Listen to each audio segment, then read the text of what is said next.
authors. I'm Joanne Morrell, children's and young adult fiction writer and author of short non-fiction for authors. Thanks for joining me for the Hybrid Author podcast, sharing interviews from industry professionals to help you forge a career as a hybrid author, both independently and traditionally publishing your books. You can get the show notes for each episode and sign up for your free author pass over at the Hybrid Author website to discover your writing process, get tips on how to publish productively, and get comfortable promoting your books at www.hybridauthor.com.au. Let's crack on with the episode.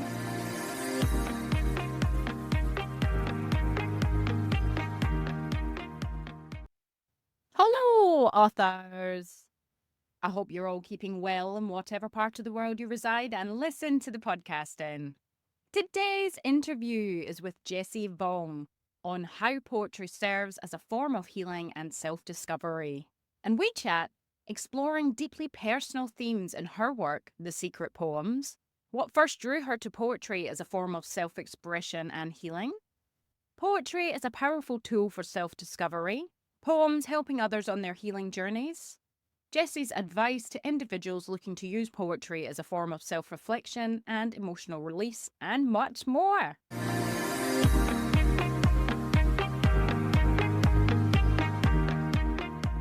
So in my author adventure this week, it's been a very podcast-centered week. Lots of interviews and behind-the-scenes stuff as I navigate new processes, new programs I'm working with, and new ways of marketing. If you were listening a few episodes back, I was talking about a block of time schedule I have put together, and I haven't done super well with sticking to it, unfortunately, but it has made me see the kind of working habits I'm in and how I can go about changing them. Change is always hard, but if you first identify what you want to change, whether that be a particular habit or one you want to create centered around your hybrid author career or your hybrid author business, don't expect to nail it first time. Well, congrats if you do, but it's good to identify why you might not or didn't. As Junior Bernard from episode 153 says, persist, persist, persist. Keep going until you get to what you want and what you want to do, whether that be processes, changing up habits, or creating one. If you're an avid listener of the podcast, you'll know it's been a really trying time for me in my personal life. I've been going through separation and now on my way to divorce proceedings as navigating life as a single parent. It's been really tough the last couple of years.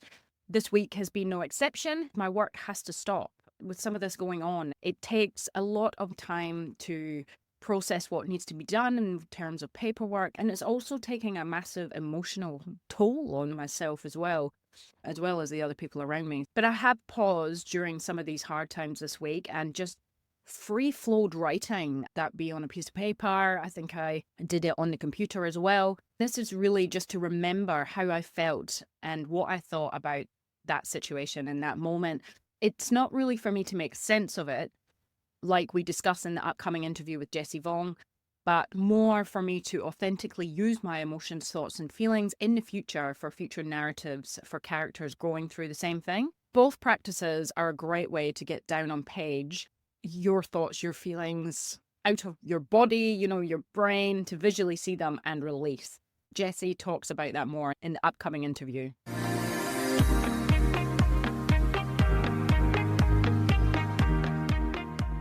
This episode is sponsored by Sanguine Press, my imprint of feel-good, fast-paced, emotionally charged women's contemporary fiction. The writer, the hairdresser, and the nurse intertwines the struggles and dynamics of three women's working, family, and romantic relationships, leaning on their long-time friendship to help get them through. And my short non-fiction for authors, author fears and how to overcome them. How many times have you said your writing's crap or shied away from calling yourself an author? Take comfort in knowing your author fears are valid. Other writers feel the same way you do, but are not letting fear stop them from putting themselves out there. We're all feeling the fear, but doing what we love anyway. And you can too. And freelance writing, quick tips for fast success. Starting a freelance business. Place yourself in the pro position before you've met with your first client. Invest 1 hour gaining 60 plus quick tips to save yourself time, money, and stress, discovering the little but important factors previously unconsidered, having never worked directly with clients before. Books come in ebook, print, and some audio, and range from $10, $15 to $28 each. Now on with the episode.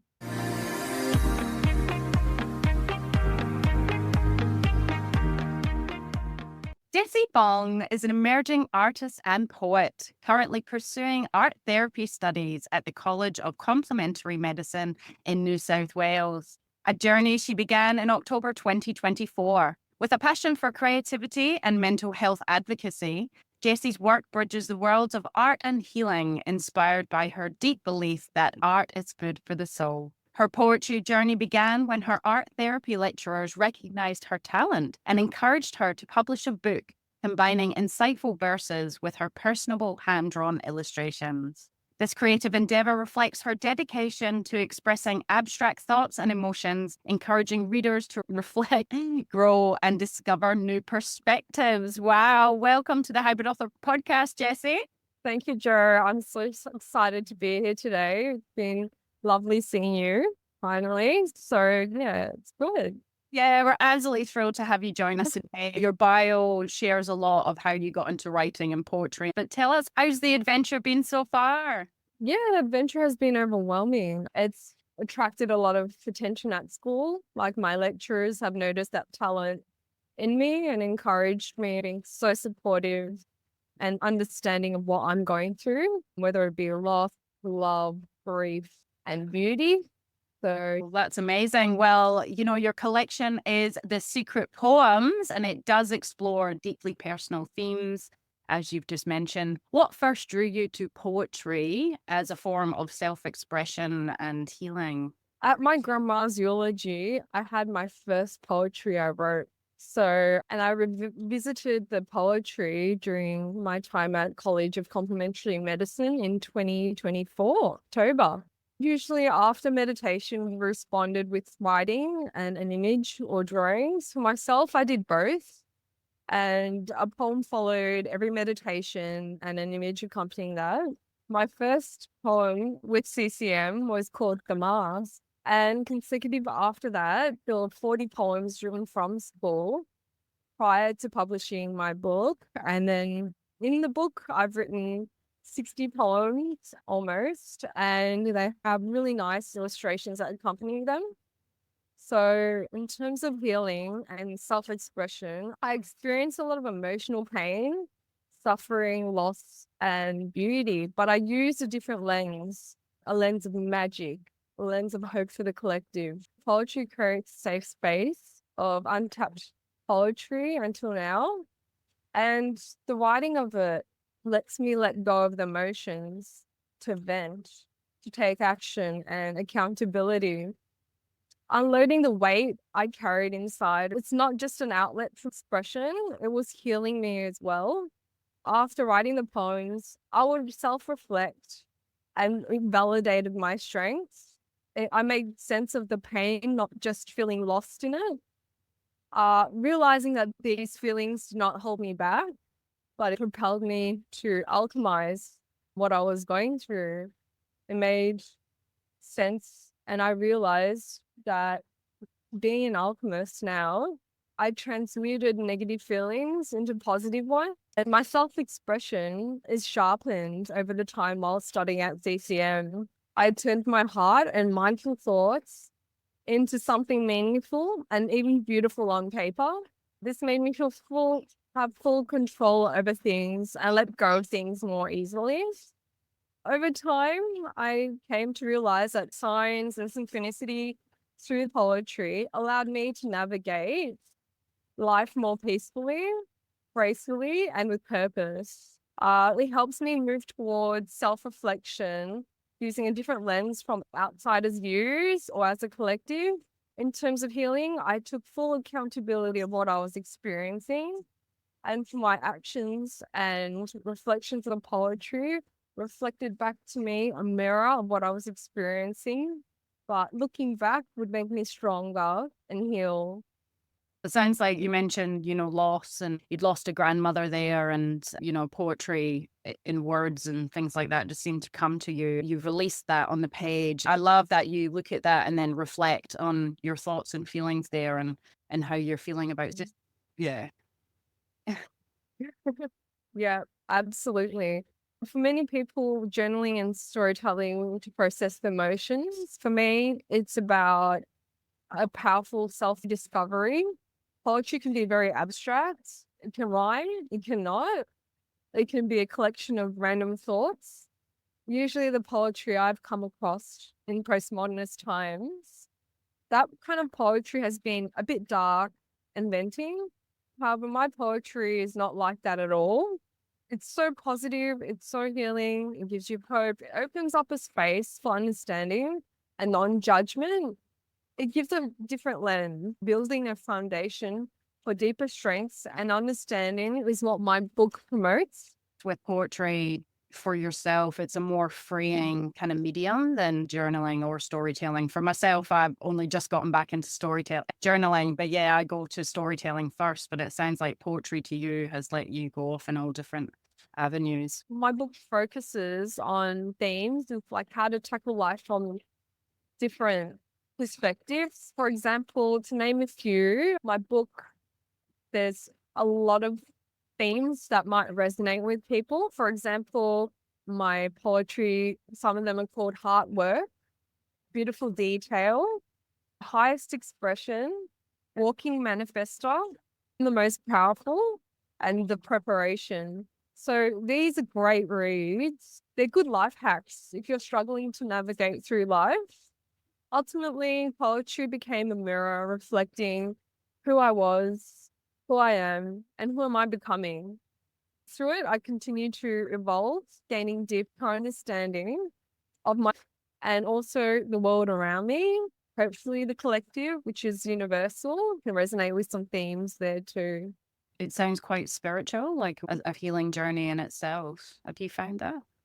Yeah, I feel like ever since starting studies at CCM, they've unlocked the whole Pandora's box of things in terms of spirituality in art therapy, which is a course I'm doing with CCM. We've experienced a lot of art versus spirituality versus psychology. I worked as a counselor and an art therapist. We bring in a lot of methods to explore, whether it be through writing, poetry, example, or facilitating an image and breaking it down. There's almost like a spiritual awakening for me. Have you been using your work to share with others to help them on the process? Is this what you see the book, The Secret Poem thing, a way to help others forward? I'm a practicing counselor now, and I use my poetry books with my clients. I've gifted some people books. I've read a few passages for some other clients. It's absolutely life-changing for them because in the sessions I have, we explore anxiety, depression, grief, loss, even bullying or relationship problems. And the book is a powerful tool to explore those kind of themes. It's really important to read, digest, and unpack and understand what really is the trigger, what really is the element or the foundation that leads from something to something else. To be honest, I wish someone could have written this poetry book for me when I was a lot younger in my teens. It is such a powerful read. It is such a powerful tool. It has given me so much perspective, letting go, transforming into a different version of myself, aligning with my higher self and manifesting beautiful and great things in my life. It gives me peace. Every time I reflect on my writing, I'm like, wow, Yeah. this is containing all the drama, all that problematic things that you're dealing with into one like physical, tangible thing that you can look at and see what's contained there and let go. That's amazing. It makes sense to release it and visually see it because it's how we Absolutely. writing, I guess, and any form of writing, poetry, it sounds especially it Yeah. sense of our feelings and things. And then if other people read it and they connect with it, they're going through the same thing. And it sounds like the people you work with could maybe see, oh, I could express myself this way, or I'm feeling this exactly. Yeah. And if you wish the book was around when you were younger. Did you write free when you were younger at all, or any kind of form of writing, or? The first poetry I ever wrote was in 2022. That was my grandma's eulogy. I was having a writer's block and I left it the night before her funeral. I sat there and it just word vomited in front of me. And it took 10 minutes to write the whole poem. And it was a pretty lengthy poem and it rhymed and it connected.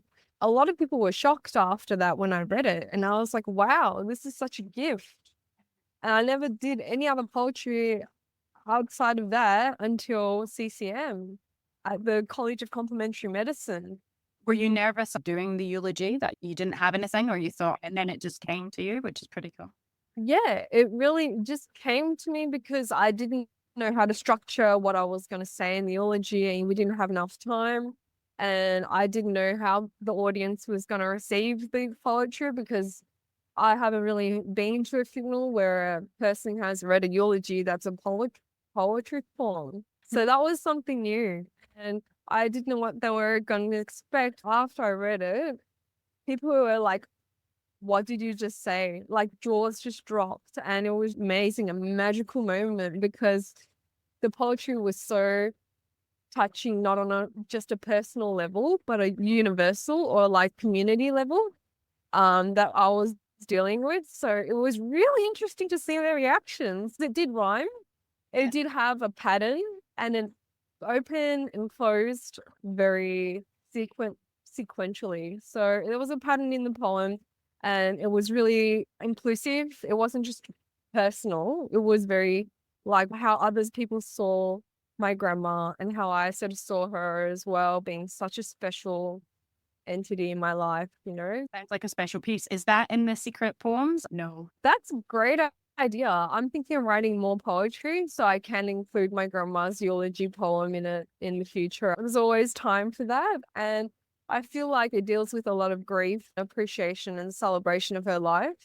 It does make sense for me to include that poetry in the next poetry version book. It sounds like you've given her a good tribute. I don't know her, but it sounds like it's an absolute beautiful piece, and you should Yeah. definitely share it with us. For those who might feel hesitant about writing poetry, Mm. I think sometimes people feel it has to be a certain way, but it's whatever comes out at the time. Do you have any advice for our listeners looking to use poetry as a form of self-expression? I think for people starting to write poetry, it's a bit of a challenge because they overthink it. They get a brain fog or think it's too challenging or too personal or too dark and deep. Sharing your experiences onto paper or whatever can be very triggering for a lot of people. It can be very overwhelming, but it's worth the hype. If journaling works for you, journaling is great. It's fantastic. It can open up another Pandora's box to poetry as well. People who are living their own lives might face mental health issues or trauma. Poetry is great to navigate through difficult times. It has a distinctive style with the poetry and the illustration. Each poem is definitely different too. The themes are so distinctive to each other. Hopefully, it's like a life hack to wisdom, wonderment, and beauty. Through self-reflection and shift in perspective, I found not only healing for myself, but also to offer hope to others who might be on a similar path. But I understand how other people might be hesitant to write poetry. Do you think people can get bogged down in the structure of poems, whether it be rhyming, Mm. to rhyme, or it needs to be a structure? Do you suggest just being like, just go for it, just be natural, don't worry about format till the end? Poetry I've come across in contemporary poetic sort of times in postmodernism. Like I said before, lots of poetry is bled onto paper, sorrow, grief, darkness, and not so much light after the tunnel. A lot of poetry can focus a lot on the negative stuff, and maybe somehow they can use their tunnel vision to see a positive light after the darkness. There is more balance, there's more healing to it. They can project their emotions for a positive outcome if you're writing a poem. So the themes of, loss, suffering, and despair, there is like, a light after that. This can be effective through self-reflection and emotional release. You should feel confident in yourself when you're writing. There's no right or wrong way to write. There can be structure. There doesn't have to be structure. It can be as abstract. It can be affirmations tied together. It can be passages. It doesn't have to make complete sense because one person who's looking at that poetry may not understand it to the next person who's there. So it's I love what you're saying there. That's great. Yeah. great. Yeah. So you should feel into yourself on how to express your poetry. Sit with yourself, honor yourself, be your number one cheerleader. It really builds confidence. And then you can reflect and go, oh, fresh eyes, I wrote this. Wow, I am resilient. I am validated. I am empowering myself, not yourself, but other people too, because there can be a huge audience out there that needs this message. I love that. I really love that, Jessie. That's really encouraging and positive, and I think hopeful, like you said, for a lot of people. And it's nice because I think people do think poetry is pretty negative and heavy, but Oh, you give it a hopeful, inspirational spin on it. It's just gorgeous. absolutely. Yeah.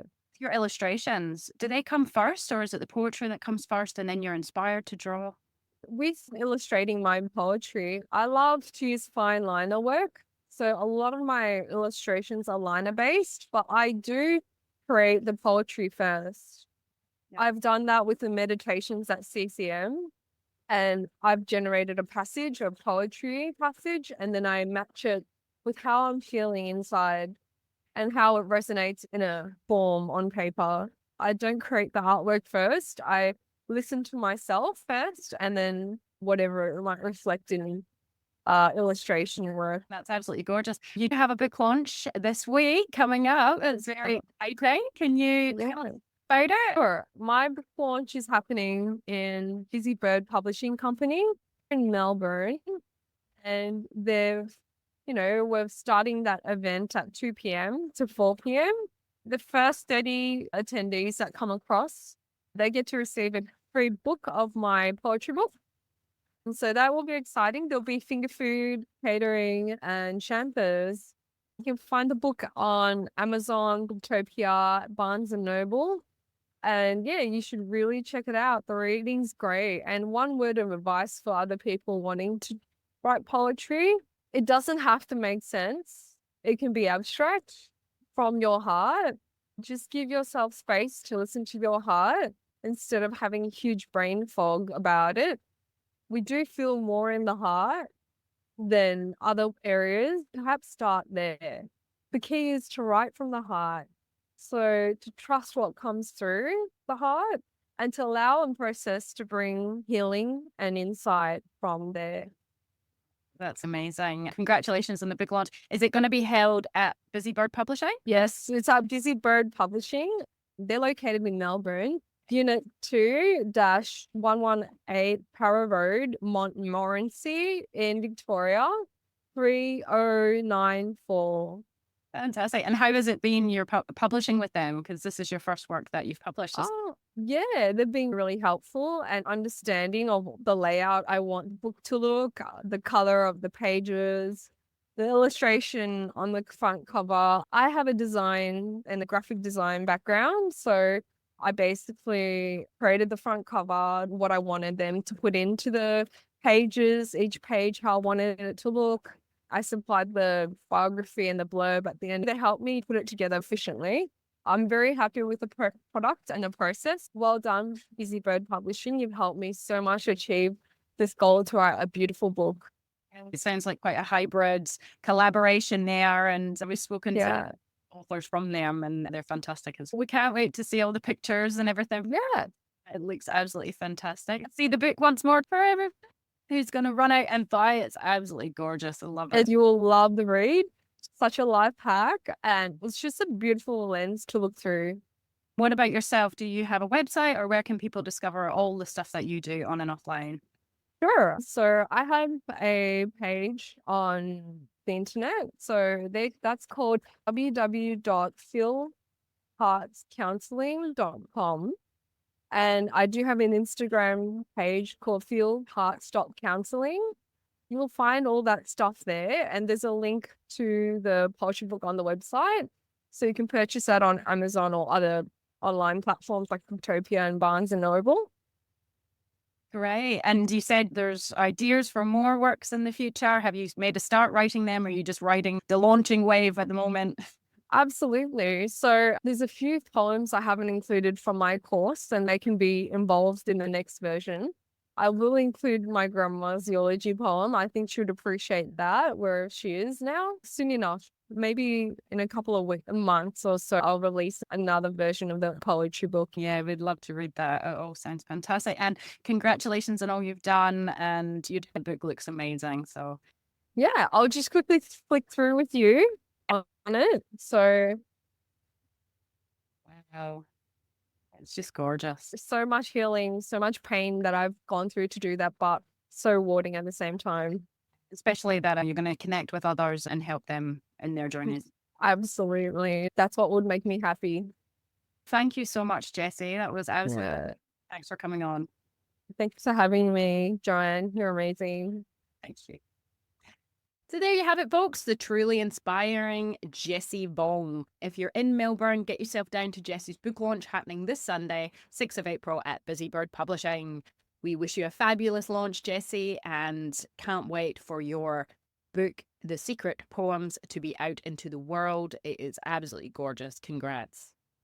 Next time on the Hybrid Author Podcast, we have Stephen Whiteside on Snow, Fire and Gold, writing Australian historical narrative non-fiction.